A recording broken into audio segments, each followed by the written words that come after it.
नमस्कार, मैं हूं आपके साथ मयंक। देखिए, पश्चिम बंगाल में शुवेंदु अधिकारी अब मुख्यमंत्री बन चुके हैं, लेकिन उनके सीएम बनते साथ ही टीएमसी की ओर से अभिषेक बनर्जी और ममता बनर्जी की तरफ से बड़े ऐलान किए गए हैं। देखिए, अभिषेक बनर्जी की तरफ से बयान जारी किया गया है, लेकिन बताया जा रहा है कि ममता बनर्जी के साथ चर्चा करने के बाद उन्होंने आगे का प्लान रखा है और उनका ये दावा है। देखिए, उन्होंने ये कहा है कि टीएमसी और ममता बनर्जी एक बड़ा संघर्ष करने जा रही हैं पश्चिम बंगाल में। उन्होंने साथ ही ये भी आरोप लगाए हैं कि पश्चिम बंगाल में चुनाव बेहद कठिन हालात में लड़ा गया और यहां 30 लाख से ज्यादा वास्तविक मतदाताओं के नाम मतदाता सूची से हटाए गए हैं। ये ममता बनर्जी की तरफ से, टीएमसी की तरफ से आरोप लगाए जा रहे हैं कि 30 लाख से ज्यादा ऐसे वोटर्स थे जिनके नाम गलत तरीके से हटाए गए।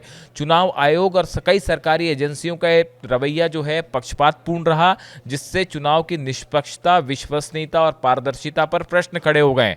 इसके अलावा टीएमसी की तरफ से मांग की गई है कि वोट काउंटिंग और कंट्रोल यूनिट में कथित गड़बड़ियों की भी मामले की जांच की जानी चाहिए और जितने मतगणना केंद्र थे उनके सीसीटीवी फुटेज पब्लिक किए जाएं। टीएमसी का कहना है कि चुनाव में काउंटिंग के दौरान भारी मात्रा में जो है वो हेराफेरी की गई है और इसको लेकर जो सीसीटीवी फुटेज है काउंटिंग सेंटर्स के, वो जारी किए जाने चाहिए और वीवीपीटी जो पर्चियां होती हैं इसकी पारदर्शिता के साथ इनकी गिनती की जानी चाहिए, इनका मिलान किया जाना चाहिए।